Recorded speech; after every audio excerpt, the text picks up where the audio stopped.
The world we live in today is not the world we lived in when I wrote the shadow lines. It's a completely changed. The planet itself has changed. I saw an interview with a woman whose house had been swept away, and she was in shock, and she was saying, we never expect these things to happen in Germany. We expect them to happen somewhere else. That's really the strange thing, that there is nowhere else now. The United Kingdom is very high up on the list uh, of countries that are responsible for historic emissions.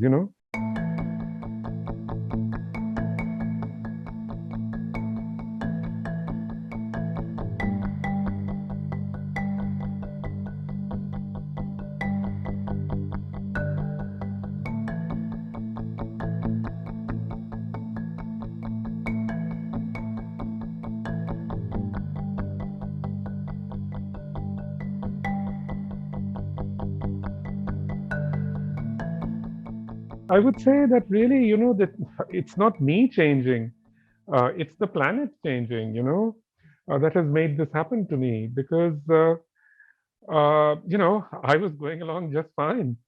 But now, as you can see, all these things are just happening around the world, and they force themselves on your attention. You can't escape them.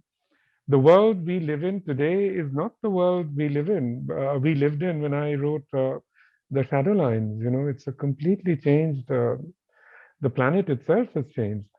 I saw an interview with a woman whose house had been swept away, and she was in shock, and she was saying, we never expect these things to happen in Germany. We expect them to happen somewhere else.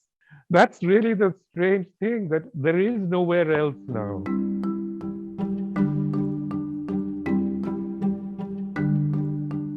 So there were two things I imagine.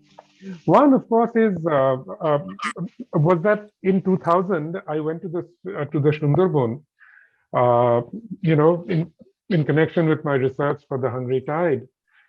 And in the Sundarban, the effects of climate change are sort of just ever present. You could see them quite clearly. Saltwater intrusion, the changes in species. All of this was very much visible there. So, that was when I started to take this whole issue of climate change seriously. The second thing I would say was at 9/11. Mhm. I was in New York uh, the day it happened, and so on the one hand you have the change uh, in the natural phenomena on the planet, and on the other hand you have this dramatic sort of development in the politics and geopolitics of the planet. So both were, profound shocks, I would say.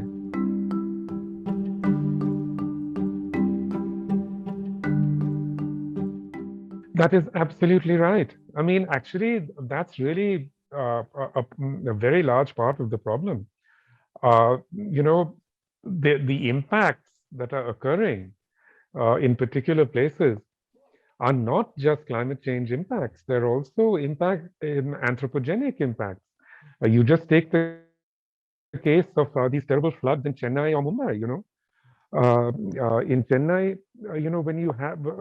when you have these floods, it's largely because uh, uh, you know uh, drainage channels have been built over. River channels have been built over, have been constrained in so many ways. The same is true in Mumbai. So, exactly what one of the major problems is, in fact, this kind of misplaced model of development, where you think you can just hold back rivers, where you can hold back the natural flow of water. But as they always say, it's nature bats last.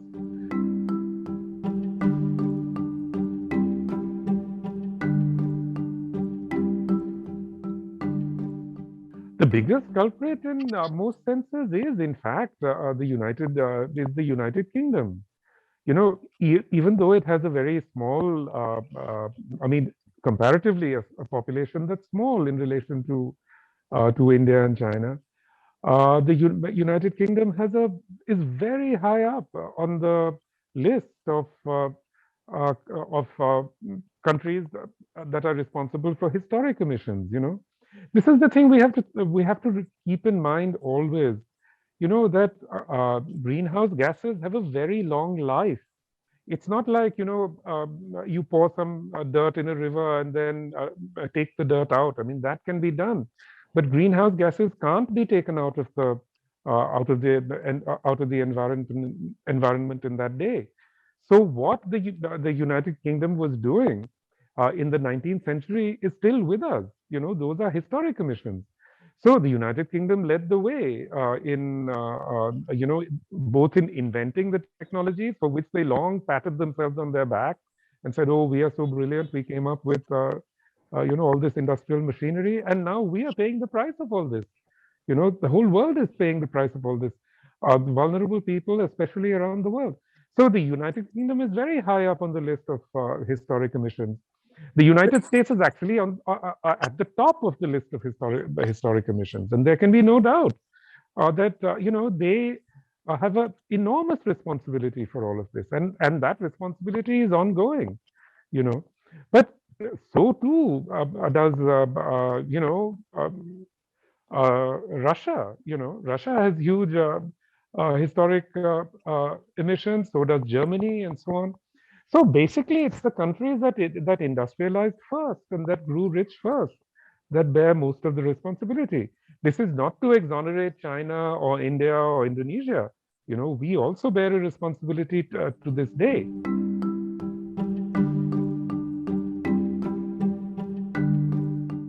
Already now you can see the huge roadblocks it's run into. Bolsonaro is now going to demand that Brazil be paid for preserving the Amazon. Can you imagine? So Yes. already we see these new kinds of roadblocks arising. In any case, Saudi Arabia has meddled with the language and already diluted the language that was being proposed. So, from India, I think we can expect a lot of greenwashing, because we can see also the forests are being opened up to coal mines. So, without being pessimistic, I think just being realistic, I think this COP26 is going to be no better than any of the other earlier meetings. I'm sorry to say.